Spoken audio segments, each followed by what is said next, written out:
And that sound means that we are now live here on our YouTube channel, Tackle Trading's Halftime Report, our daily show where we go through market news, market analysis, any charts, economic data, corporate news that's grabbing our attention across stocks, commodities, currencies, even cryptocurrencies as well, and kind of break it down all for you guys out there, our community. Welcome, welcome, welcome.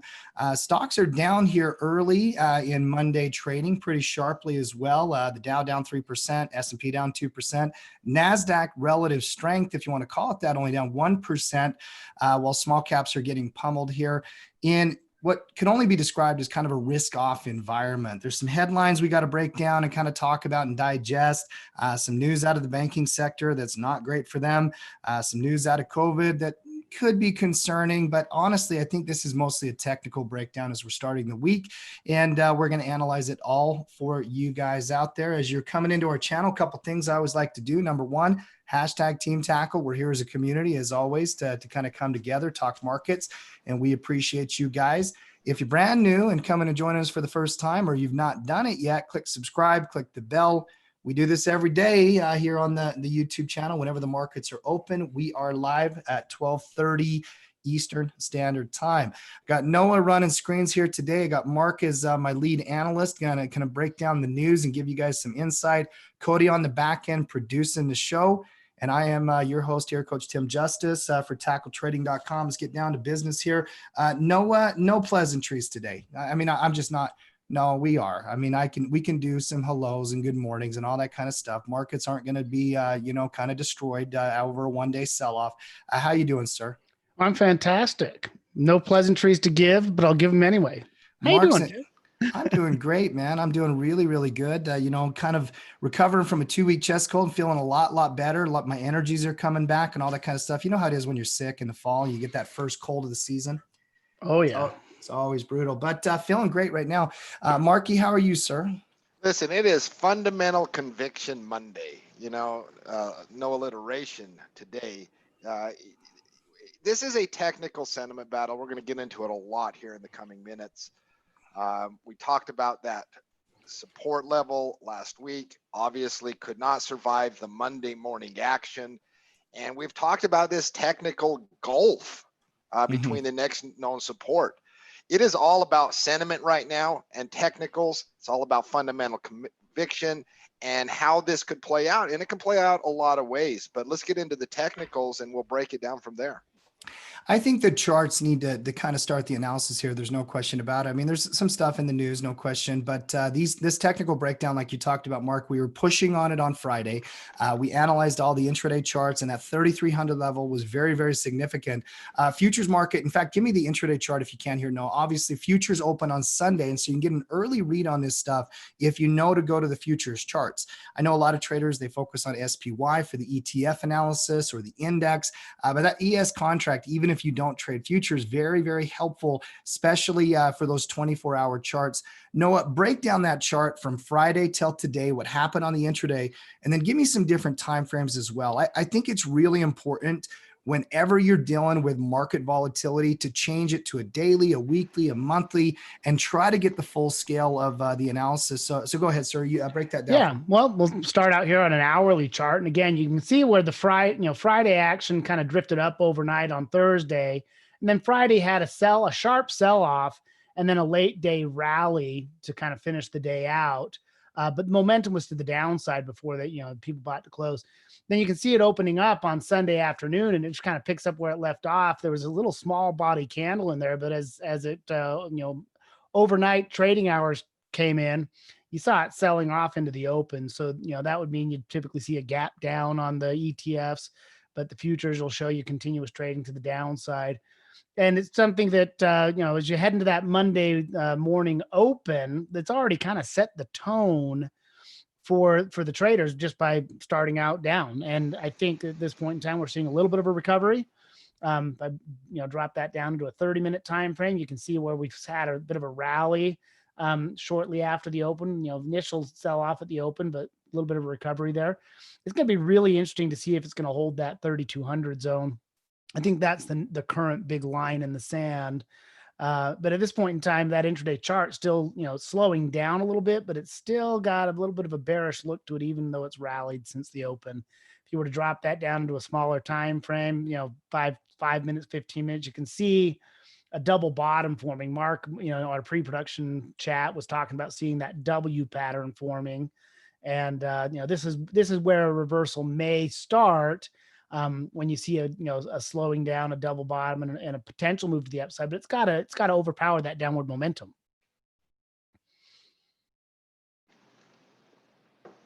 And I was on mute there for 1 second. But as I'm looking at this, Mark, obviously you're getting a nice little bounce on the intraday here, coming back up.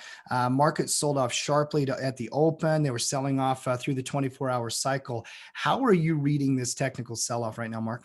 Well, listen, the charts are extremely ugly. And we talked about this last week.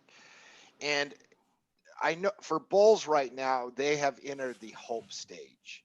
This is what happens. They'll go to any time frame at any point to try to justify why the end is over. Now, it is really, really critical because let's go to a daily chart here. This can play out. Now, if you've been around technical analysis a long time, this can play out in a variety of ways, in a variety of plays. At some point, a bottom will be put in. You have zero idea how that, where that will occur, or the price action into that. You could have rally days that come into falling moving averages. You could have another huge sell-off day tomorrow. When you enter a pocket of clear air, and that phrase clear air describes where there really isn't known support. Now it can work on the upside too, right? When we had that blow off top in late August, there was clear air to the upside and things went crazy to the upside. When there aren't known resistance and support levels, it is pure guesswork on how the price action plays out. Tomorrow could be down 600 points. It could be up 600 points, rallying into short-term falling moving averages. It is really the Wild West when you get into these pockets of clear air. Like when you look at the price action on the way up in June and July, it's fairly orderly, right? You have little breakouts. They come down and test support. It goes up, breaks out again, comes down, test support. And things are very, very orderly on almost every time frame. That is healthy, normal technical action. But once you start spinning out of control, either to the upside, I mean, how many blow off Kodaks and Hertz and Teslas and the S&P 500 and the NASDAQ? Once you get in, I mean, I want to show you a fascinating chart. I think it is /LMBS.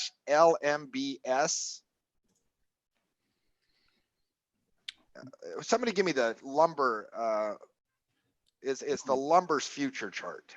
You know, there was a lot of things I would have, put a wager on here today. Lumber futures was not one of them. I'm now very interested. I have not looked at this chart. I am now very, very curious. I think somebody. I may not have access to them here in the Thinkorswim platform. You can get them in Finvis if we want to go to lumber futures. I believe. Let me look at the. Somebody out there at Team Tackle will have it.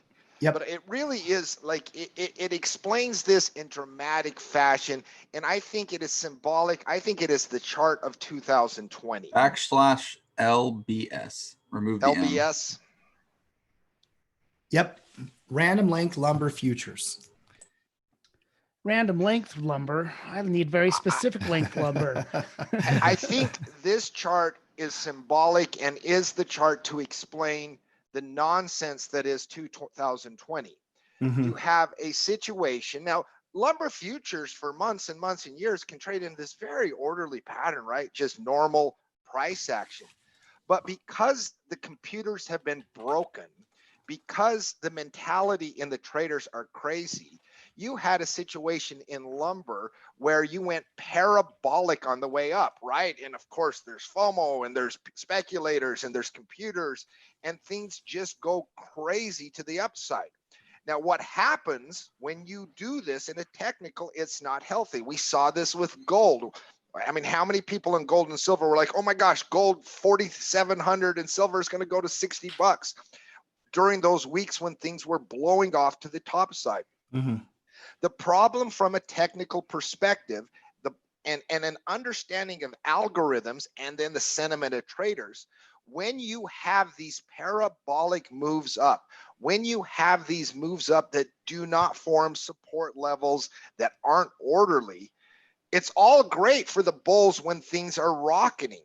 The problem is when things reverse course, there's nothing from a technical perspective that gives you this solid floor that you can count on. You can't say, oh, well, there was a pivot point on 2 days in July, I think support will form there.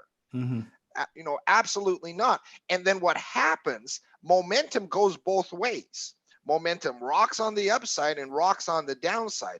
And then of course, along the way, short sellers start coming in, right? People that don't have fundamental conviction really get out and like, well, I was just trying to make easy money. I didn't think lumber at 600 was a heck of a deal, right? I didn't think lumber at 700 was a heck of a deal. And then you get this spinning effect where sentiment, short sellers come in, algos are pounding it. There's no buyers to help support, and there's no known technical levels to say, yep, this is the line in the sand. I think this is a good deal. And so when you don't have technical levels on the way down that you believe in, it all becomes a matter of sentiment, because the technicals can spin out of control. We know this. We know the algos are going to pile on. We know people, the computers are going to do their thing. But what it comes down to then is, where do people have fundamental conviction on a trading instrument? Where do people say, yeah, the institutions and the buyers and everyone says, nope, I believe that this is a great deal. And then buyers genuinely come in because the price level is very, very attractive. And so we go back to the S&P 500 now, because with lumber, where is it? I don't know, 300, 250, I don't know. But that's what it's going to take on the broad markets now, is because this can play out in all kinds of ways in the short term. Tomorrow can be a big rally, counter rally day. Tomorrow can be a down day. When you get in this pocket of clear air without known support, it is really, really problematic from trying to gauge what is going to happen. And so at some point, it's going to take a level where institutions, where individual buyers come in and say, yep, I believe that this is a great deal. I believe this is where I'm going to put my money. Where does that occur? I have zero idea. I don't think anybody has any idea. Right now, there's blood in the streets. There's panic in the air. The algos and short sellers are having a fun time. And eventually that all stops. We just don't have a level that we can point to. Maybe 3,000, maybe the 200-day moving average. I don't know. I just know from a technical perspective, it's really, really problematic once that short-term support level broke at 3,300. Mm-hmm. Well, and you're right.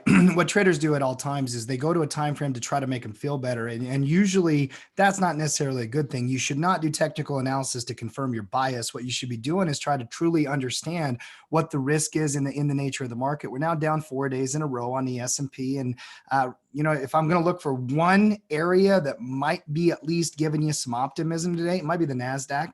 But before we move on with any analysis, though, I have to acknowledge the line of the day, and it truly does just give my heart joy here. Dina says, Mark, if lumber futures fall on the chart and nobody hears it, did it really happen? Well played, Dina. Well played, well played, well played. By the way, as somebody who wants to refinish his basement at some point and buy lumber, I wouldn't mind seeing lumber prices come down just a little bit there. They had gone parabolic, but I love the analysis, Mark. As I'm looking at the S&P, the Dow, the NASDAQ, and the Russell, there are sharp differences in these indexes. Noah, flash through them for me if you can. Well, let's take a look at the Dow. Definitely a sharp sell off there. Quick one thing, sorry, Support. don't want to cut you off there. I do want to clarify one thing Mark said. Whenever you hear Mark, and if you're a veteran, you already know this. Whenever you hear Mark say 500 points, 300 points, 600 points, he's talking about Dow Jones pricing, right? So it doesn't matter what. In my head, it's all like if I buy the SPY and it's down, it's how much, like if I own 100 shares of the SPY and it's down, I'm down $500, that's what I'm always talking about. Yep. Because I just translate it to how much money on the trading instrument I trade, do I make or lose? So. Yep. Go ahead, Noah. Just wanted to clarify that. Yeah. Broke that key support level, violated the 50-period moving average. A lot of downward momentum, pretty big volume for this early in the session. And you got that 200-period moving average down there that may act as a backstop for it.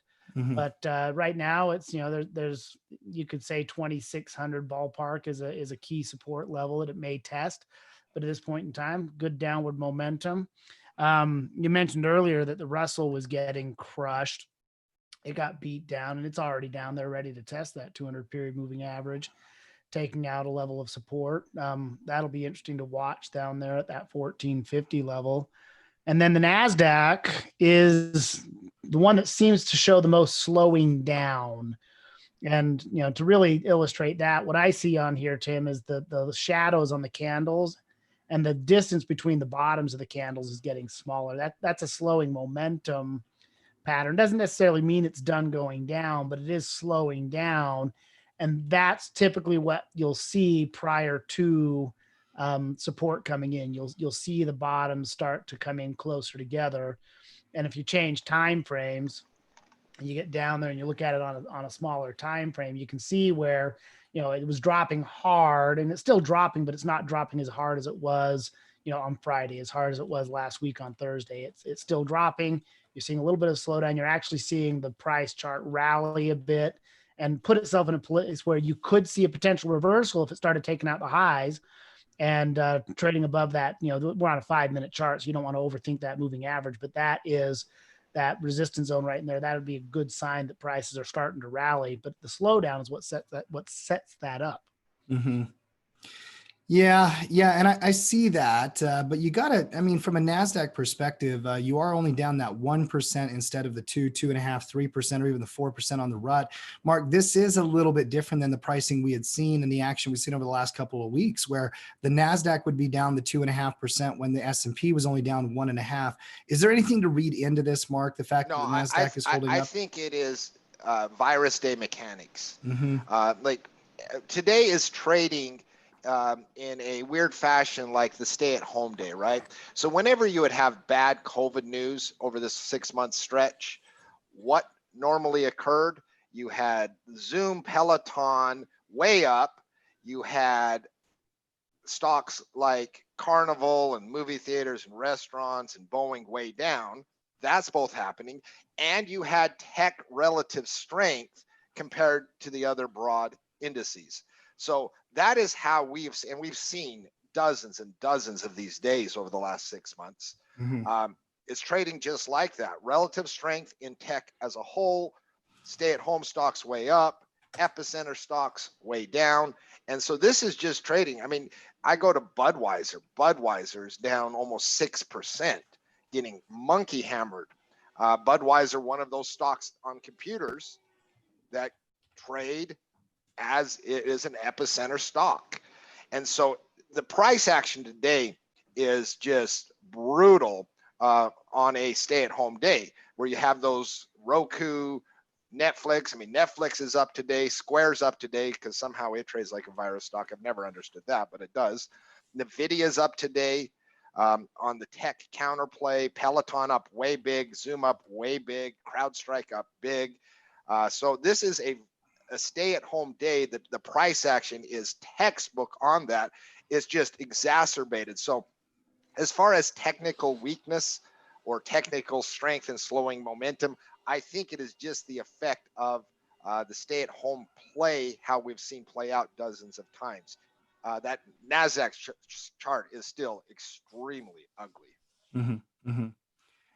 About 2, 3, 4 weeks ago, let's say end of August, mid-August, as we were not getting a stimulus deal, and yet we were still at all-time highs, and we were breaking into, 12,000 on the NASDAQ and 3587 on the S&P. I think we even had a conversation here on the halftime report where, Mark, you asked, at what level would you be interested? Would you be interested on a 10% pullback or a 5% pullback? We now have that 10% pullback on the S&P 500, 10% literally today. Which is correction There's territory. PayPal up. It's trading like a stay-at-home day. There is an algo program out there, and probably multiples, that when it's triggered, they trade these. This is why PayPal's up big, and this is why Peloton's out big. I mean, it is a relentless program that trades. I mean, we know the patterns. But getting to the, what pullback do you trust? I mean, what was it? A couple of weeks ago, I sold a put on the S&P 500. I think I was showing it was like 2,700 expiring in August. So I am a buyer at some point. I believe. I haven't changed in 6 months. I believe that there will be a vaccine one day. I believe the fiscal stimulus is coming. I believe the Fed put is real. I just don't know what price level that Fed put kicks in. So those core elements, I believe in.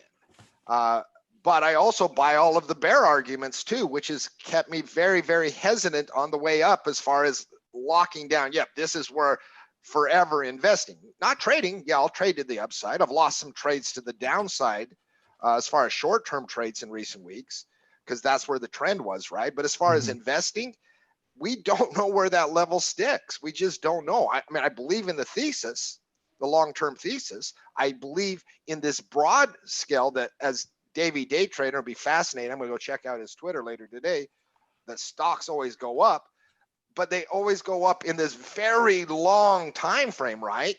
They don't go up every day, and they don't go every week. And I think traders that have been trading for the first time in the last 6 months are getting a lesson in that right now. Be careful in this environment. Don't panic. Have a plan. Know what you're going to do, but be careful right now. Well, and the notable strength out of those few names you talked about is impressive. I mean, Zoom up like crazy, like you're talking about Peloton and Roku. And I love the CrowdStrike chart, by the way. It was on our options report over the weekend. CRWD is looking great. Back to my thought, though, on the pullback, Mark. Why is it every trader wants a pullback until they get it? Because this is a psychological thing. This is a mindset thing, right? Everybody says they want a cheaper price. They always want a cheaper price until it starts happening. And then they kind of just get the emotions involved. No, it is. It's like, go to the QQQ. I sold a put at 225 a couple weeks ago at 225, right? And when I was doing my analysis, I was like, I love this price level for me to buy 100 shares. All right.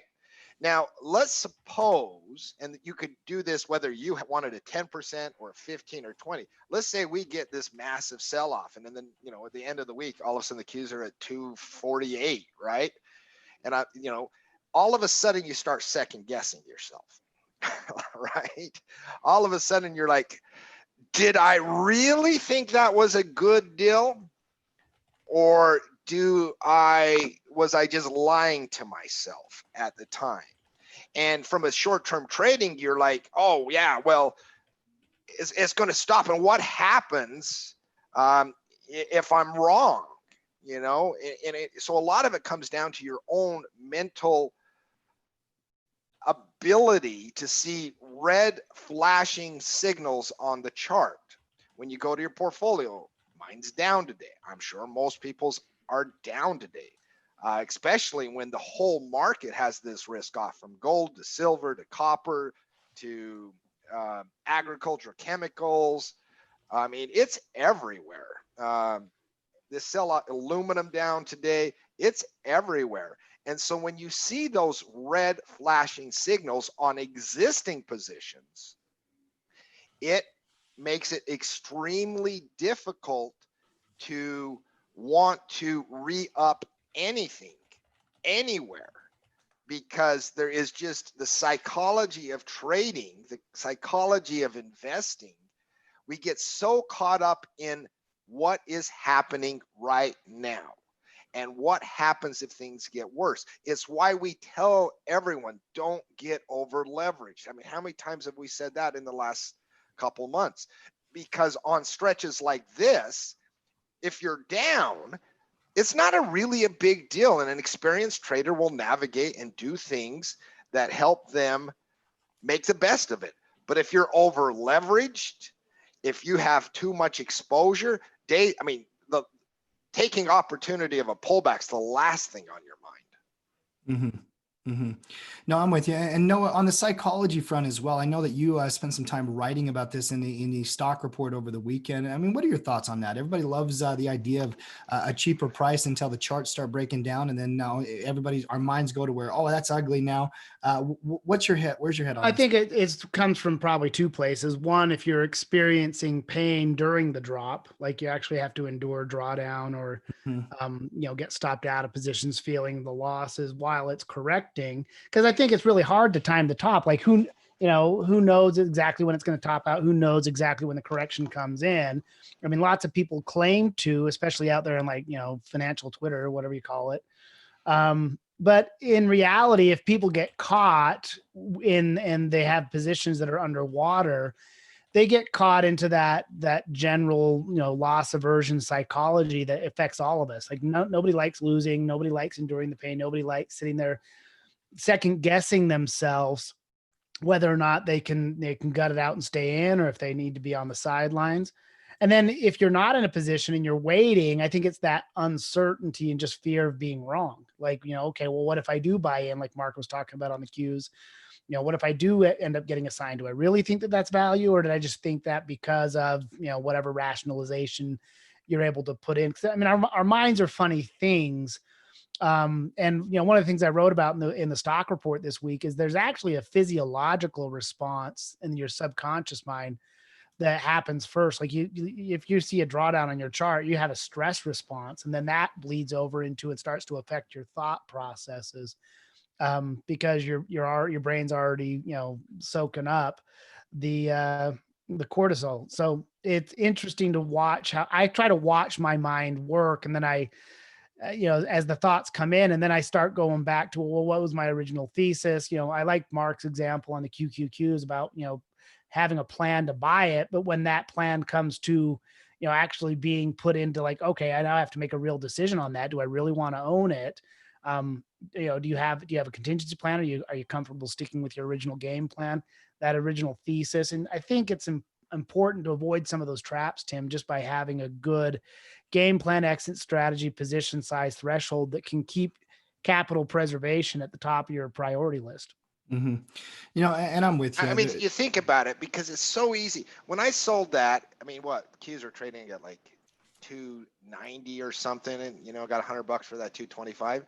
I mean, it's so easy to lie to yourself and say, well, of course, if it drops to 225, it's at 290 right now. I mean, that's like $6,500 lower. That represents the old breakout level potentially.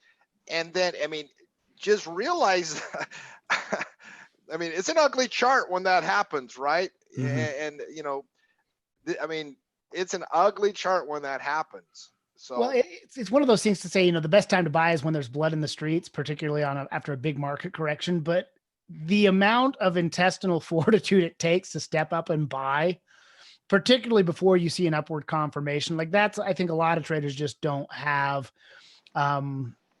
I think that's a really difficult, strategy to pull off without getting yourself into a situation where you start second guessing everything. Mm-hmm. Mm-hmm. So what do you boys want to see here? I mean, because obviously a little V-shaped snapback rally right up the chart is not usually what technicians are able to take advantage of. I mean, do you want to see some slowing momentum, some consolidation? The thing. Let's say Powell says something like "booyah," like tomorrow in his testimony before Congress, and all of a sudden the stock rallies 400 or 500 points. Right? That's not healthy, and nor does it mean it's out of the woods.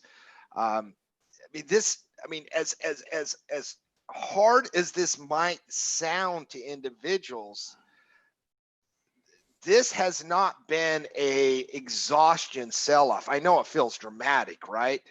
But I mean, I think a lot of people also re-upped on the buying support last week without confirmation above. I think there's a lot of exposure. This hasn't been a blow off bottom by any stretch of the imagination. I mean, the Qs are down 1%, the NASDAQ's down 1%. This is not 7% down exhaustion where you're starting to get into oversold conditions. So, in the short term, like any relief feels good, like, hey, big rally day and then everything's good again. I mean, anything can happen. What I would like to see happen is I'd like to see a blow off day to the bottom and find a new support level. And that means more short-term pain for my positions. But I think it would be healthy. And I think it's a good exercise, by the way, to mentally kind of walk through, okay, this is what I want to have happen with price, a little bit of a blow off, then a doji, then back and forth for a couple of days, whatever that might be.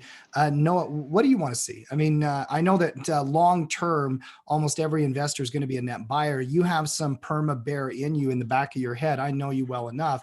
So anytime markets sell, that probably that kind of pokes its head up into your yeah. But what do you want to see? For sure, I really want to see Powell say booyah. Like, that's exactly what I want to see, is Powell come out and literally say booyah. That'd be interesting. For me, it's that just remembering that, I always kind of have this tendency, like, I have a bit of a fatalistic streak in my personality where I see the fundamentals. Like, I study the fundamentals long enough to think to myself how irrational the market is. And at some point in time, there has to be like a, kind of a generational come to Jesus meeting, if you will, for lack of a better term, where people get back to core fundamental valuations. And when the market becomes that disconnected, it can last, long term. It doesn't have to be something that comes to a screeching halt, even in my lifetime. So I have to kind of get back to the idea that, hey, on average, people buy the dip. On average, a market correction, they always kind of get scared and spooked when it happens, but it creates that buying opportunity. So for me, I think it would come back down to, think of all the stocks I missed out on the rally, like those good value stocks. Man, I wish I would have bought, whatever stock it is. I'm going to come back and look at those and ask myself, well, okay, could I pick that stock up at a price that I like? And look at it as that buy the dip opportunity, so you don't get caught up in the emotions of the sell-off, the panic, the fear, the greed of the sell-offs is something that I've been very susceptible to, because I know that down is faster than up. And I've always looked at that bearish, move in the market as a way to make money real quick. And I've done so successfully. I've also caught it and lost, because I bet against the market too hard. And I think it's one of those things where I think we do have some volatility ahead of us. There's some uncertainty out there, but at the end of the day, I think it does create that opportunity to get in at the value stuff at a better price. Yeah, no, and especially from investing. I mean, I really, really would like to add some things at lower levels, being kind of the perma bull, right? But it is one of those situations that I didn't do a lot last week. Let my existing, I've rolled down and out a few things, but I mean, that pocket of clear air, going back, that we've talked about for weeks now, if this situation arises, it can just really get ugly. And it really can get ugly if you have this massive margin call situation. Now that can ultimately create opportunity like it did in gold. Remember when you had the massive margin call situation occur in March? And gold, because was there anything wrong with gold? And we talked about this when it was happening. Matt was the first one to correctly identify it, but it created a really great opportunity in gold, because gold just got caught up in March with everything else selling. Nothing fundamental had changed in gold. In fact, one could argue that the fundamentals were increasing, knowing that with COVID and with it hitting, that the Fed was going to have to do tons of stuff, that the government would have to print trillions. So the fundamental situation on gold was getting better, even as gold was getting hammered in March. And so this massive risk off situation with the charts where they're at can really spin out of control potentially. I mean, we don't know that will happen, but we know from history it can in the short period of time for a few days. Now that can create good opportunities on certain stocks that you might be delighted on, right? Like that, oh my gosh, Microsoft at 140, if that happened, I mean, I'd be all over that. A lot of people would be all over that. But you don't know. So when the top down gives out and you have this risk off, it takes everything. It takes the trash down, it takes the great stuff down. And so finding that signal, that pattern, that whatever it is, we're just being patient and waiting for all of the volatility to die out, and we have a more constructive pattern. Everybody's going to approach it a little bit different, but do know that right now, all of the charts are, I mean, they're just in a tenuous position right now. They're just in a tenuous position right now. Well, including gold, by the way. And there's a difference between technical and fundamental conviction, like you were talking about, Mark. I mean, gold at 1900 could easily, you know, have a little bit of a breakdown here and trade down to 1800 as well. That doesn't change the fundamental backdrop, right? It doesn't. I mean, and that's the thing about, and it is one of the times, because technically everything's a no-go. There's that saying, and I don't even think we brought it up today, you do not catch a falling knife. And that is, in technical analysis, when you have a support break and you have downward movement from a technical point of view, you know things can get ugly. You know things can get ugly. And so, and then there's the fundamental aspect of it, right? Microsoft is still Microsoft, whether it's trading at 220 or 140. Gold is still gold, regardless of where it's trading at. And so individuals with fundamental conviction on individual stocks, those will be the first things to bottom if we get a little bit of spin out of control. And that will be really, really encouraging. So if we spin out of control on the broad markets, you know, everything might sell off for a day or two, but certain stocks will start to stick price levels, and certain stocks will start to stick support levels before the market as a whole. And that is what I really, really will be excited about, because that, I think, will be a signal that maybe the worst of it is over on individual companies or individual assets, even if some of the trash still has a little bit of ways to go down. Noah, what are you seeing on the chart here with gold? I saw that you brought it up as Mark was talking about kind of the volatility there. Obviously, you know, technicals for the short term can definitely impact timing and whatnot, even if you do have that fundamental conviction. So give me a read on that chart if you can. Well, I mean, I would come back to one. I think you have to understand the context of it. I mean, there's a consolidation pattern on the chart and a breakdown. But again, fundamentally, nothing's really changed. The Feds are going to stay, I think, pat on their goal to inflate.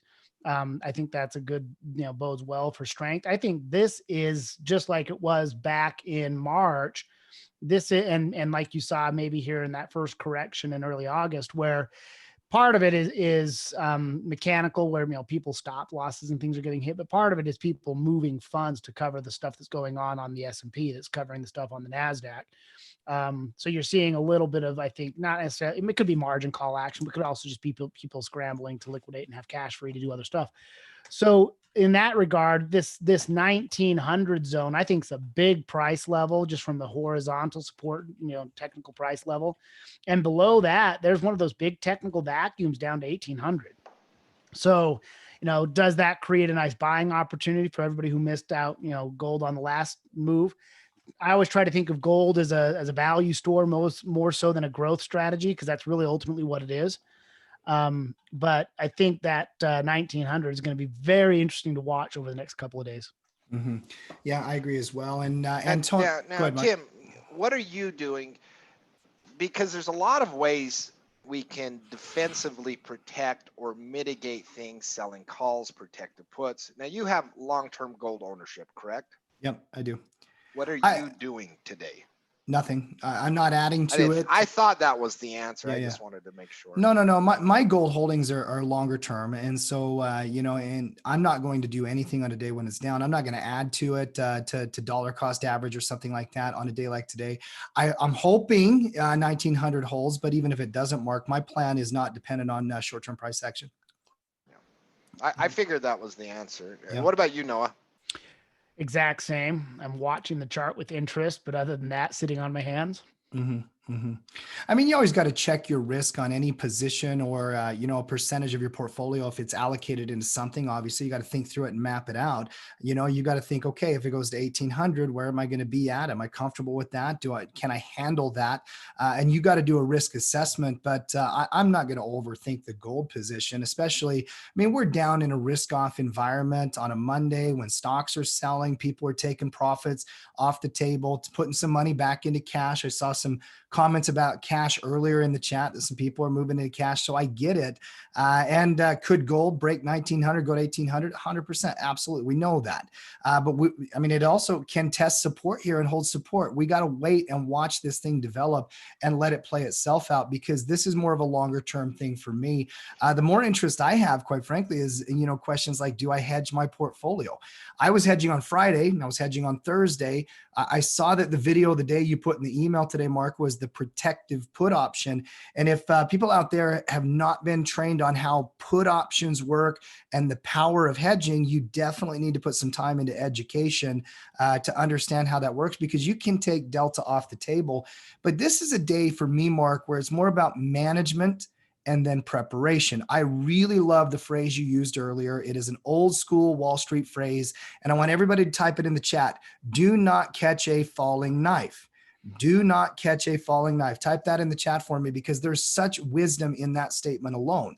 You prepare. When you see the charts coming down, you prepare, you go through your watch list, you check your margin, you check your portfolio, but you execute. You don't let the emotions in as much as you can try to prevent them. You try to keep those emotions out and focus on your trading plan. And Antonio, great conversation on the VIX through the chat here.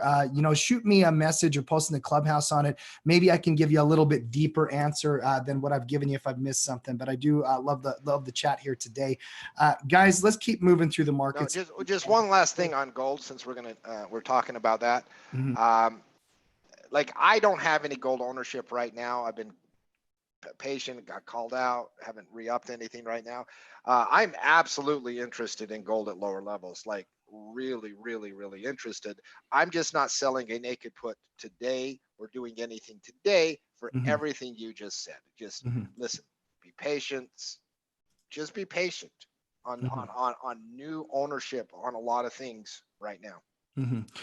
Oil next, if we can. And while we talk oil, Mark, I got a question about, COVID and some restrictions potentially in Europe. Obviously, a commodity that's dependent on people going out and traveling in the economy, things like that. Crude oil can be impacted by any kind of new COVID restrictions. I did see those headlines coming through the wire today that the UK might impose a curfew and this and that. But the market hasn't really cared about COVID for quite some time. On a stay-at-home day, oil gets beat up. I think that's all it is, right?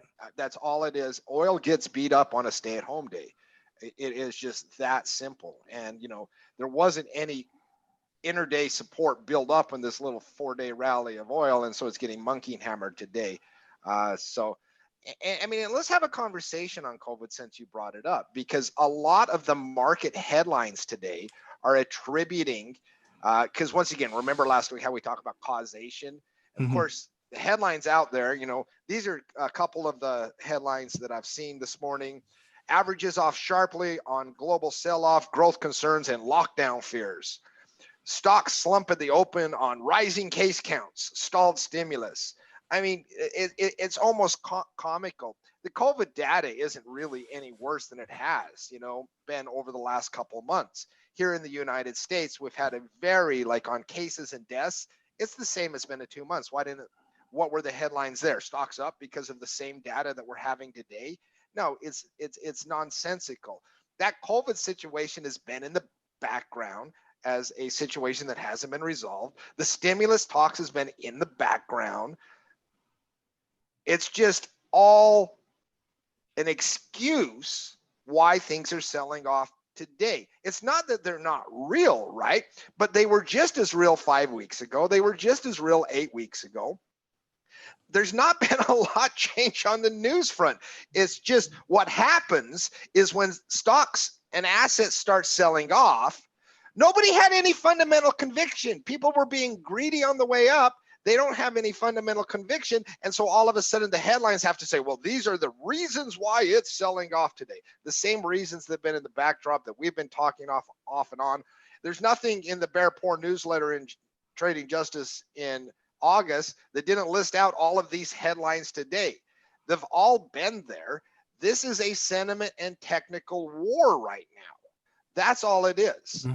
I mean, so like if all of a sudden, oh, I'm scared of COVID, well, then you should have been scared 5 weeks ago, you know, because the data is essentially the same, you know. So listen, I can't wait for the next day on vaccine news. So. Well, no, and I'm with you on that. I mean, to me, the headlines around COVID have been, you know, concerning if you're watching that data for quite some time. We had surging cases in August when we were hitting all-time highs as well. I just think it's lazy analysis quite often that happens across financial media. And that's where charting and really coming in and talking to real traders is very, very valuable. So I appreciate your take on that, Mark. That being said, this chart is not great. I know we started to rally last week, especially on the backs of that Saudi prince talking about do not test the resolve of the kingdom. Well, they're going to test it here if that thing breaks down. Noah, what are you looking at here in the chart? Well, it's an interesting kind of kiss goodbye scenario, Tim, where you see that initial sell-off, violate all those moving averages, clear out support. And then you get a little short-term rally. The volume's not as big on the rally as it was on the sell-off. And it comes up, runs out of gas with the doji, and then today's selling pressure. It's got all of those, the trappings of a kiss goodbye. So I'm going to watch that 9, see if it breaks down. And I would suspect it's retesting 35 relatively soon. Yeah, well, that little MA pocket right there is going to be tested first. But if it does break below that, I think you could see another 35 tests. It's going to be an interesting chart to watch. Back on silver for a second. No, I know we looked at gold already, but I did see a question from Guitar Flip 808 in the chat here. How about SLV? Same analysis on gold. Different analysis on the fundamentals right there. You know, Coach Matt has done a great job talking about the difference between those two products for a very long time. So hopefully we have a different context on fundamentals around silver and gold. But from a technical perspective, there's also a different analysis here as well. No, and I've been talking about this in the commodity reports the last few weeks, is that if you get a support break on silver, there is a larger gap percentage-wise between the next known logical support place on gold. Silver just ran up percentage-wise more than gold did on the parabolic move upward. And when that occurs, i.e. go see lumber chart, there's just further it can fall down. So yeah, the fundamental thing is different than gold. Matt has talked about that in length many times. But on the technical, you have a further distance down to that old breakout level at around $18 than you did on gold. So when I saw the price action on silver today, I went and looked at some naked puts and I looked at the chart and I was like, no, that's freaking ugly. I will be a buyer at silver at some level, but that thing is a nasty chart, and it just has a long way to go to where support might form again. Well, and I'm with that from a short-term perspective. I do see the risk. I mean, we're down 9% today, so you got to acknowledge that risk. There's no question about that. But guys, if 6 months ago we were talking about silver at $25 on the futures contract, I think any silver investor would be like, oh, wow, you know, that'd be a nice run, right? Some of this volatility is just a reflection of that July blow-off month that it had. I mean, when we ran from that breakout channel at 18, $19 and ran all the way to 30, 29.91 here on that chart. So yeah, we've broken moving averages. We've broken that consolidation. We're back now testing some little bit of a support zone, and you've got to be very, very cautious here with silver. But longer term, give me a weekly chart if you can, Noah. I mean, longer term, we still have a developing kind of situation here on silver, don't we? I mean, where are those levels, Mark, that you'd be interested? Is it just deeper prices, or you go look at the lumber chart? That's my answer. I mean, silver is not gold. I know it's a precious metal, right? It is not gold, and the fundamental conviction on gold in investors is really, really high. On silver, it's almost like a speculative instrument.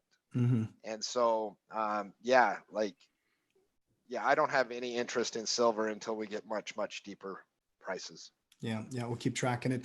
Give me the dollar if you can here, Noah, and let's take a look at the technicals. You know, obviously the dollar's been in consolidation and neutral for quite some time. That's where we've had that ranking over. In fact, we were at the 50-yard marker for a bit. We're now starting, and go back on the daily if you can. You know, just looking at the strength of this candle is pretty interesting.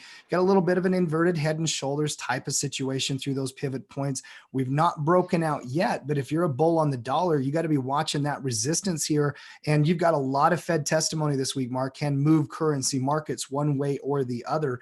It's kind of hard to say, well, man, I mean, the dollar's strong in the face of all this fiscal policy that is so soft and monetary policy for years, but the dollar on the chart is strengthening. Noah, what do you see in there in that chart?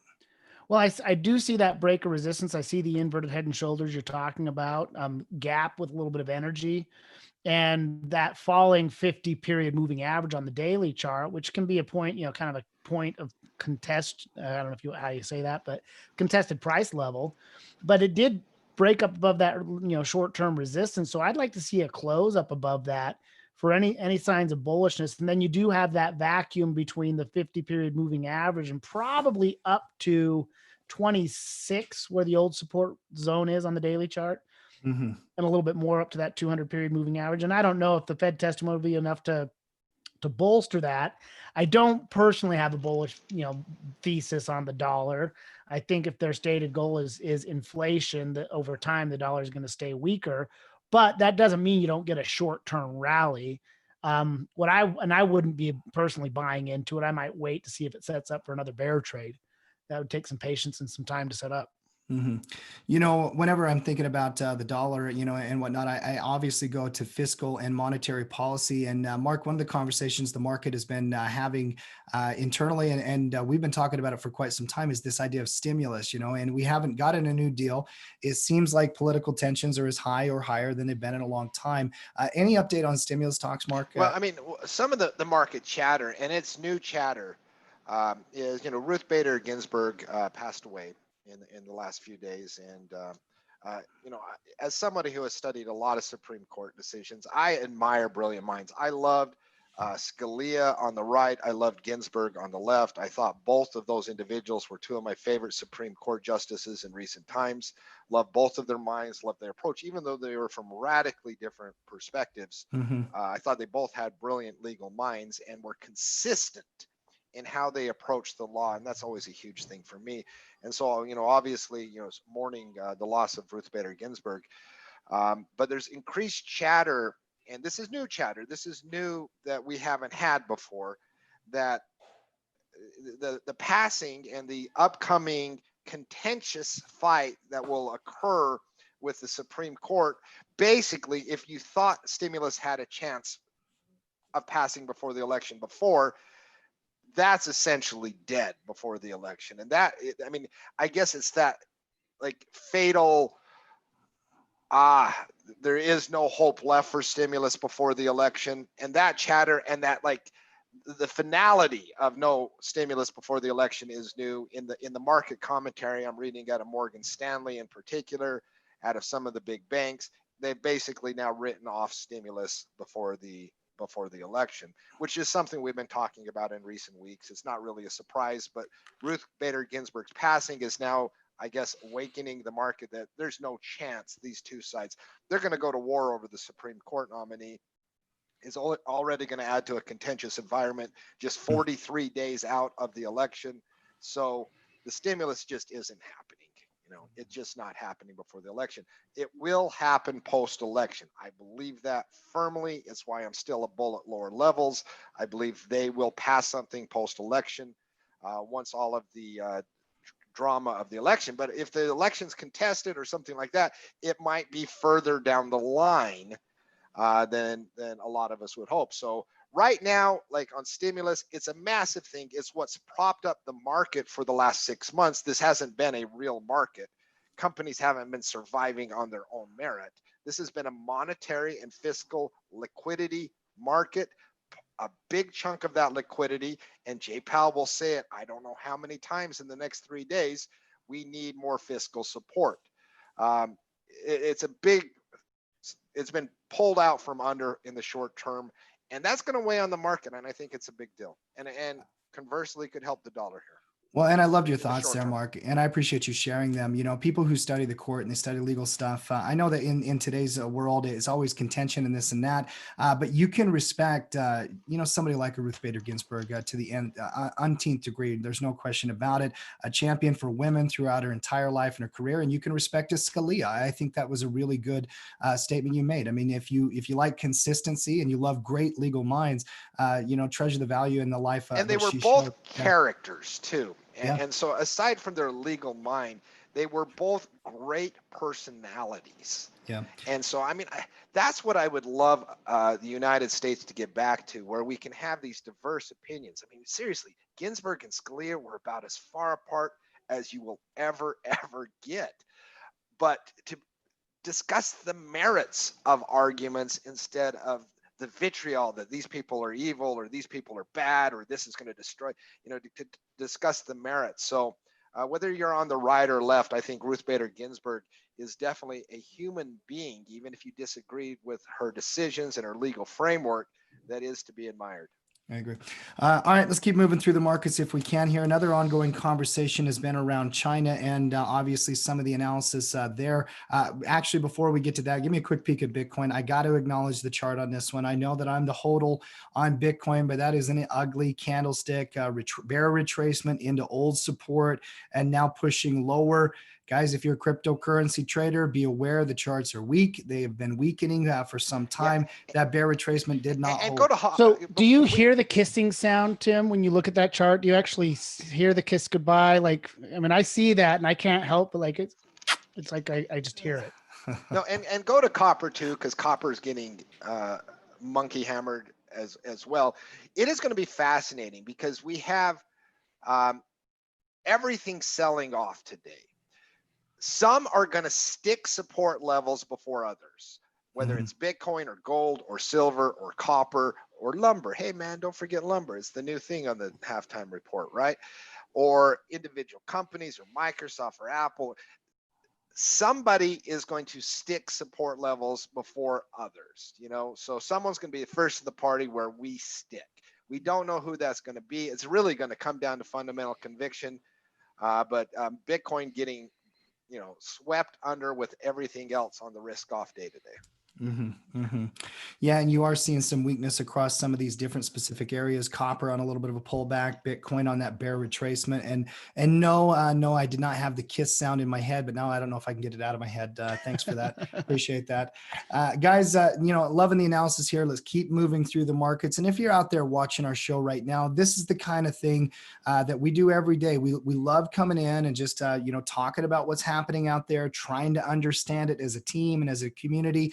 And one of the things we always do is hashtag team tackle. Pop that in the chat for me right now, because that's the whole point. We come together, we think through this together. We all got to make our own individual decisions, but when the value and the blessing I have having you guys help me understand and break down these charts and these markets is invaluable to me. One thing that I do want to talk about here today are some individual company news, then also get to our sector analysis. There's a lot of interesting charts across those Excel sectors that we always break down in the newsletter. And like you would expect, when the stock market's breaking down, a lot of these sectors are down here today, and we will look at those here in just a few minutes. Let's start with Oracle, Mark. And there's a bunch of chatter over the weekend. The deadline on 9, I believe it was yesterday, 20, that was supposed to happen, where they were going to stop downloads of the TikTok app and the WeChat. Looks like that did get extended until the 9/27 mark. Mark, what do we know with this Oracle deal? Because I'm reading conflicting reports from both sides on this one. What's going on? We don't have anything concrete. Trump came out over the weekend and basically gave his quasi blessing, supposedly that Walmart and Oracle would both own a percentage of it. And so from the United States side, and then Trump was asking like $5 billion in American education, but whatever, that's complicated enough. But coming out, and this guy, and I can't pronounce his name, he's one of my favorite people in the world to follow. He is the editor of the Global Times in China and basically works as one of the prominent, if not the Central Party of China mouthpiece on Twitter. So basically, he's the editor of the Global Times over there and basically conveys Beijing sentiment. And he had a great quote on Twitter today. He says, based on what I know, Beijing won't improve the current agreement between ByteDance, TikTok's parent company, and Oracle and Walmart, because the agreement would endanger China's national security, interest, and dignity. And I thought that let you know all you need to know about the TikTok deal right now. So Trump can say whatever he wants. Oracle can say whatever wants. If Beijing doesn't sign off on it, there's not going to be a deal here. And what the ramifications are of that, who knows? But dignity and national security interest, pretty powerful combo over in China, and Global Times signaling that that's Beijing's stance on the whole thing right now. Mm-hmm. Noah, do you avoid companies like this when they're centered in a news story that hasn't resolved itself yet? I mean, obviously the original open here was a breakout. It's been selling since the cash open. There's still a lack of clarity in the deal, in my personal opinion, like Mark's talking about. How do you approach stocks like this? I occasionally throw on cheap speculative plays, things like out of the money debit spreads, stuff like that. Just if there were news that did come to fruition, it's kind of one of those buy the rumor, sell the news type things. But I don't go and like try to take big positions and own the stock and try to get rich quick on it. Mm-hmm. So, that's kind of how I've approached it. And I've had some mixed success and failures with it, but it's one of those things where, I thought that Microsoft was going to get the deal, and nope, they didn't. So now we're over to Oracle, and so maybe nothing's going on here either. But Walmart's still my new favorite tech stock, though. Yeah. I don't know how Walmart just keeps getting pulled into this deal, but they are going to be a part of it, it sounds like. And a lot of the discussion, Mark, is over the percentage of ownership of this, ByteDance Global that's going to be formed and whatnot. Still ongoing. I don't see clarity in that yet, just because, and the president did say, I have given the deal my blessing, but you're right, Mark, it's not just Trump, it's also Beijing. And there's a lot still to be ironed out here before it's done. Other corporate news here today. Nikola, bring this one up. This is an interesting development. We've been talking about it, and even Coach Matt said there's a little smoke here. We've got to respect it. We've got to acknowledge it. There was a little smoke going on, and this is not necessarily clarity over the accusations yet, but Trevor Milton, the CEO, founder, and the biggest shareholder, has about $2 billion plus in shares in Nikola. He did resign from the CEO position. The board accepted his resignation. I guess he actually proposed to do that about 10 days ago. They said no, but as this whole story has been developing and things have been moving forward, they did accept his resignation. I'm trying to not read too far into this, Mark, until I get more clarity on the accusations and the Department of Justice investigation and the SEC investigation. But concerning news, if you're a Nikola owner, that CEO just a few months after an IPO is now resigning. I mean, Mark, how did you react to that one? I have naked puts expiring in October at really low price levels on Nikola. I didn't do anything without them. Either there is something there or not. The analysts that follow Nikola a lot closer than I did fervently came out and defended Nikola today. So this is big news headline. JP Morgan came out, defended Nikola, as far as the company goes. So you've had 3 or 4 major bank analysts come out since the short seller report and give pretty strong, I don't know if you want to call them rebuttals, but they are defending the company and its long-term vision. So once again, you have analysts lining up, having Nikola's back. You have GM that, once again, for me, it comes down to GM. Did GM do its due diligence on Nikola or not?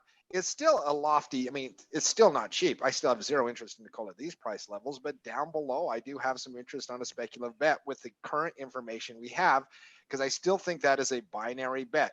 Are all of the analysts and GM on one side and then one short seller on the other? So I'm going to side and make a speculative bet. Once again, just a spec bet, nothing big at really lower price levels. But it's an ugly chart. You broke short-term support. And Nikola or lumber or whatever it is, the next time you're in a chart that's having a blow-off parabolic move and you think, I got to get in on this, this is going to go to, hey, patience, right? Patience. hmm You know, and GM obviously is getting tied into to any kind of a Nikola analysis because they took a stake in the company recently. If you look at GM, I find this one to be very interesting, and I'm trying to wrap my head around it and not get overly too quick about making a decision about what I'm thinking about with GM here. But I still love the potential here for GM. GM actually put out a statement here today, Mark. We acknowledge Trevor Milton's departure from Nikola and the decision, the Nikola board to move forward. We will work with Nikola to close the transaction we announced nearly 2 weeks ago to seize the growth opportunities in broader markets with our Hydrotech fuel cell and Ultium battery systems. So they're moving forward with this deal.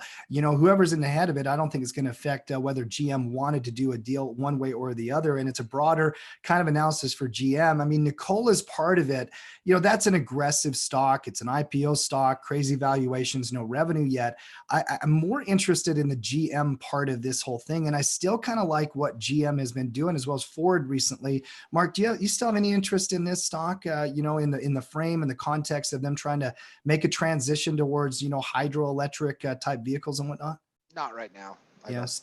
You're waiting for clarity on this one. Okay. Well, not just clarity, right? I mean, Tesla's not going to be the only winner in the electric vehicle space, right? Other Mhm. people will, but you got a long time to play that out. I got a lot of other stuff going on right now in this market right now. So, Mhm. I mean, I have interest in electric vehicles like a lot of people do. Would like to spread out some of those bets because I do believe in the general thesis of where we're going long term. So, but I don't need to pull the trigger anytime soon on GM. Another major stock in the news here today. Give me Deutsche Bank if you can. It's not just Deutsche Bank, but also J.P. Morgan. But Deutsche was named as, and DB, just DB if you can there, named in one of these. Over the weekend there was this report that came out, Mark, that basically talked about over a 20-year period that there were $2 trillion worth of transactions, financial transactions that should have been flagged, that were probably maybe even criminal activity and all that kind of stuff. And we're talking about 2 decades here. I mean, this is not news from the weekend, but this is when I think BuzzFeed originally started putting this out there. Transactions between 1999 and 2017 over money laundering and all this kind of stuff. Deutsche Bank getting absolutely slammed on the news here and 9% down. I mean, just a startling headline when you really try to wrap your head around it. XLF consecutively, by the way, Noah, if you look at the XLF, it is also, and financials, they had a chart that was kind of in consolidation. It's also breaking down on the news as you're getting broad-based weakness in the sector. Mark, help me unwrap this one because I'm trying to wrap my head around a 2-decade-long development here on what it might mean short-term to these stocks. So what's your read? Banks are evil. News at 11, right? Like grass is green, sky is blue, banks are evil. I mean, come on. I mean, this to me is maybe Deutsche Bank and whatever. Banks are all the time getting caught with their hands in the cookie jar, right? And maybe I'm passing it off more than I should on this one. I haven't dived deep into it as some of the other news stories today. But, like financials in the COVID have gotten beat up. It's a nasty 1-2 punch because financial charts weren't healthy. They were sitting at a lot of support coming into the weekend. Financials on a COVID news day where it's a stay-at-home day, financials get beat up on those days. So you'd expect financials to be down to begin with on this type of day. They were at support, exacerbating the support break, and this news. That's a nasty 1-2-3 COVID, this news, support break combo, right? So that's a nasty on financials, and it's taken down everything with them. Insurance companies getting slammed today. AIG down 5%. Your bank's down. So it is just a nasty 1-2-3 punch on financials. Probably we'll stick a support level soon. There was some historic support down at around 23. So on XLF. So we'll see where it sticks support, but it's just a nasty 1-2-3 punch. I'm not panicking on any of that. I don't have any naked puts in financials, but right now, but at some point I'm interested at really low levels because banks are evil. That works for your favor sometimes too. News at 11. Obviously, this is going to fuel any of those banks that are evil kind of conversations, but I think it was just fuel to the fire. The markets were going to be down. Stocks are down here today. Not a Yeah, great and I think, headline I for the mean, sector. financials could go down a little bit more, right? Because when you break support, and nobody likes, they've kind of grind their way up. Nobody has been excited about financials on the way up. They kind of got slowly elevated by the general broad market and slowly elevated as people were trying to rotate out of tech. But nobody loves financials out there. And so financials could spin a little bit here in the short term. And while we're on sector analysis, Noah, we will go into sectors here in just 1 second. One last corporate note, though, I do want to bring up, you brought up the stock Roku earlier, just from a price performance perspective. They actually had a little news here over the weekend. They announced a partnership with NBC with their I was streaming wondering what the service. news was because when I saw Roku spinning out of control to the upside, I was wondering what that was. Yeah, they put Peacock, which has 15 million signups since they launched the streaming service. They put it on their app and whatnot. So Roku not only is playing on that virus day here, Mark, but a little bit of news about a new service on their app. And this stock has been a hot stock for a long time. So a little bit of news driving that one as well.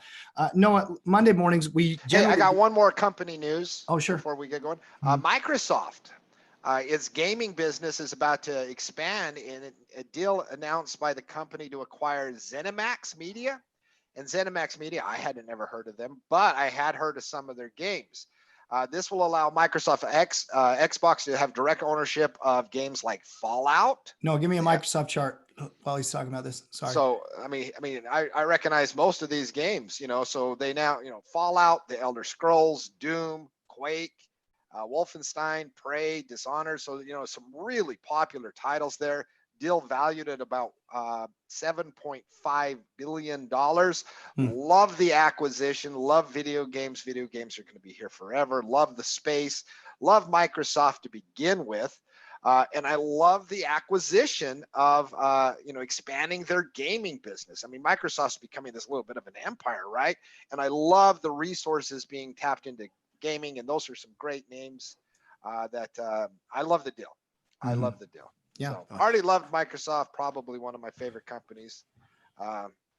Love the deal. Yeah, interesting. I did not see that news item, so that I'm glad you brought it up. Obviously down here at 200, people are going to be watching that level, as the chart on the daily has been breaking down. But good news for Microsoft right there. No, let's go through the sectors, if we can, the Excels, and part of a top-down analysis, we do broad market analysis. And if you're a Tackle Trading Pro member, one of the things you should start with each and every week is the newsletter at Tackle Trading, where we go through and we rank all the sectors, we rank all the broad markets and talk about what's happening there. Marquise does a great job with that newsletter. So if you are a pro member, make sure that you're watching that first and foremost over the weekend, and run through those sectors if you can. We had been downgrading the broad market. By the way, we downgraded the S&P coming into the week into the 40 category as a reflection of that support test on Friday and whatnot. Obviously, we're down here today. A lot of sectors also got downgraded. Consumer discretionaries got a little downgrade. Staples got a little bit of a downgrade. Finance got a 10-point downgrade. Tech got a downgrade. Communications got a downgrade. So the coaches at Tackle Trading, we were all over this market weakness here. Noah, break those charts down if you can. Well, yeah. Across the board, you're seeing very similar breakdowns below key technical levels. We talked about the financial sector, negative news breaking down. Basic materials have been one of the strongest parts of the market. Big gap down. Down into big support levels. So a lot of bearish momentum there. Industrial, same thing. Everything was looking okay, but boom, you're seeing across the board. Tech's probably the only one that's showing, potential signs of life from what I've seen. Energy's down. We talked about oil. Staples are down. They didn't necessarily look as weak heading into the weekend. We saw weakness across the board, but that just really confirms what we were seeing on the charts. The slowdown on cyclicals, breaking below key moving averages. That tells you that money's moving.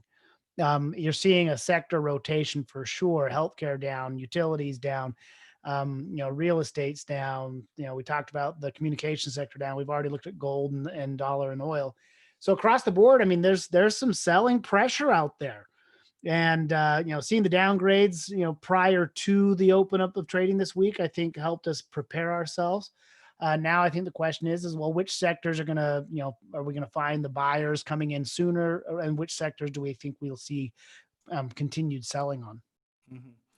Well, I mean, Monday morning when markets are down across the board, obviously you're going to see weakness in some of them. That energy chart, by the way, XLE, oh my gosh, with the crude weakness today and the market selling off, that's just ugly, breaking into a new low there. So there are opportunities on the downside still in these markets if you're looking for them. There are some of those plays still, kind of developing right there. But yeah, you're right though. But energy down big here today. Financials down big here today. So there was some notable weakness, and we did have some downgrades coming to the week to help people prepare out there. So definitely kind of hit that one on the head in that perspective. And we'll see where we're at by the end of the week. You don't have to rank on a Monday morning, Mark. You rank at the end of the week as a part of your weekly routine, and that's how we prepare for the week. And the other thing I would recommend everybody do is your Sunday night prep class. Mark, I watched the recording. That is such a valuable tool for any trader out there to make sure you're ready for the Monday morning open. Great job with that last night, Marky. I thought it was spot on. So great job. Oh, you watched the recording? I did. Yeah. Oh, you must have been really concerned about market positions. Oh, no, I'm up and at him today. No, I was just going through my routine. No, but the prep, it's about having a plan, right? Like, what happens if A happens? What happens if B happens? How am I going to act? Like, thinking through. It is so hard to make decisions, at least for me. Maybe you're all stone cold killers. While outside of day trading is its own special skill set, but like these broad-based decisions while you're having big down days. But knowing what you're going to do ahead of time, man, it's a lot easier just to cut and paste what your plan was than try to formulate a new plan while things are going crazy. And that works to the upside and downside too. Mm-hmm. Because how many people, like, if they don't have a plan and prices moving up, they suddenly smash the buy button because I can't miss out. That's not necessarily a good decision either. So formulate a plan, come up with a plan, and hopefully we help our pro members out with that weekend prep class every week. No question that it does for those who attend and take advantage of it. No question. Back on the S&P with as we start to move into kind of some final thoughts here on a Monday, and welcome out everybody. I'm glad that we've got our full team here and our full crew. Those of you who click that thumbs up button, I very much appreciate it. I have a firm belief that a lot of people out there who are new to these markets or veterans of these markets, they can benefit from a community like Tackle Trading more than you can even imagine. And I'm glad you guys are here each and every day. Let's start going into some final thoughts and talking a little bit about it. The S&P, since we opened the halftime report, guys, has been pretty stagnant on the intraday. And give me a 5-minute chart if you can. I'm going to be really interested in the close here today, like everybody will be. We're still in a downtrend. We're still seeing weakness on the hourly chart, 5-minute chart, trying to find a little bit of a bottom.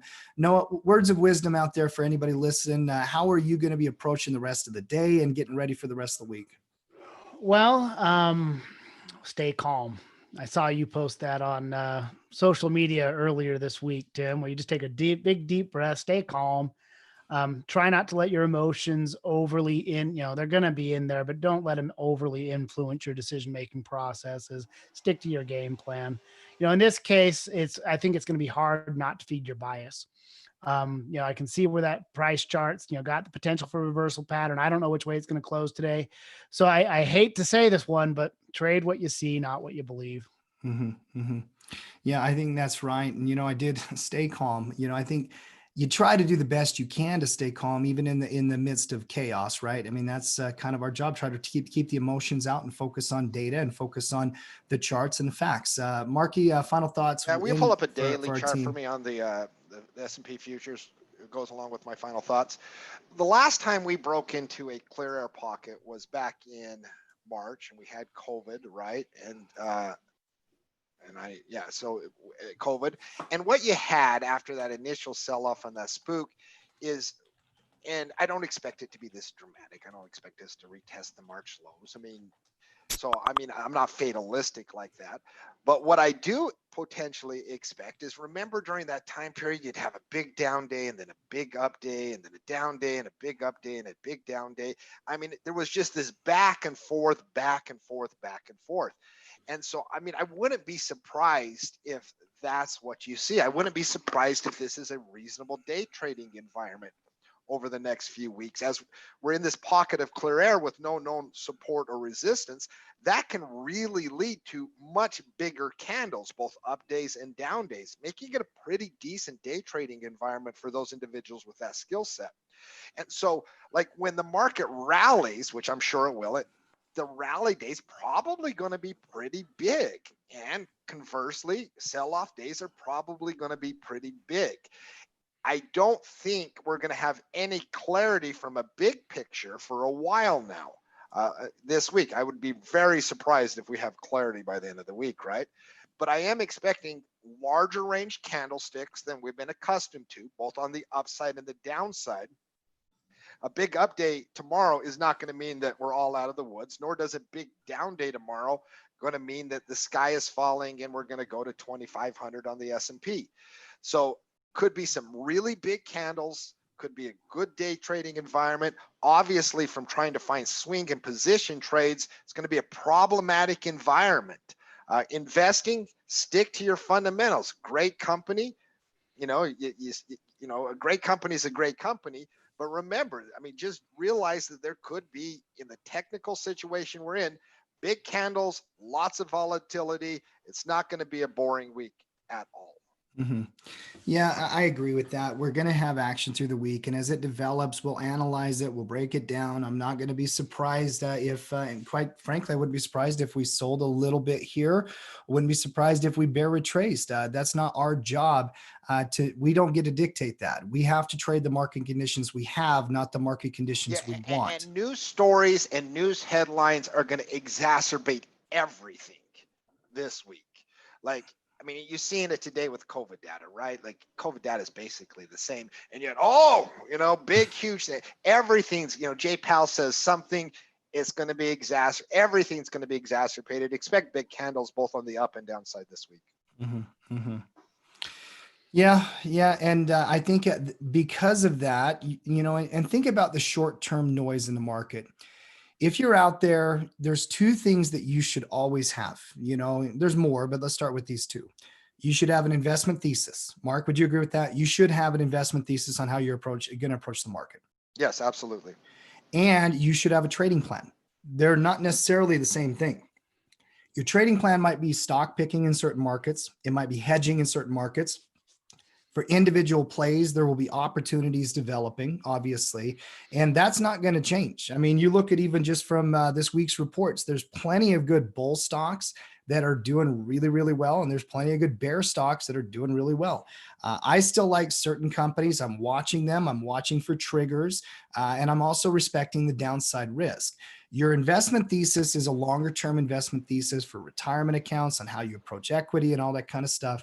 And your short-term trading plan, you take advantage of the volatility in the market. If you look at the context of the last 3 months of trading on the S&P, okay, you had small, grindy green candles when we were in that beautiful uptrend and the market was just going higher and higher and higher. And yes, now, with a lack of catalyst, with a lack of, things that are happening for bulls right now, the bears have gotten control with bigger red candles and more volume coming in.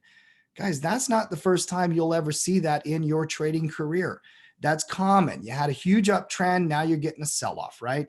In fact, it's more normal than the market when it's just going up for 6 months in a row without any sell-off. So get used to volatility and embrace it when it's there, and try to do the best you can, and do the best you can to keep the emotions out as you're making these decisions. Outside of that, guys, we'll be here each and every day. We'll break this down. We'll analyze it together as a team, as a community, and help you guys get the context you need and the information you need to move that investment thesis and that trading plan forward. If you're a pro member, we appreciate you guys. We'll see you guys through our programming through the week and back here on the Halftime Report each and every day. And by the way, if you're not yet a pro member, put education before application. You don't have to go solve the Rubik's Cube today here, Marky. You've got to learn how to deal with action as it's developing, and sign up for a pro membership. There's a link in the comments below. 15-day trial. It's the perfect time to be around coaches and veterans that can help frame the context as to what is happening in front of you. All right, guys, that is it for today. Thank you, everybody, for attending, being a part of this. We will be back tomorrow, same time, same station. Until then, we'll see you on the other side. We're out.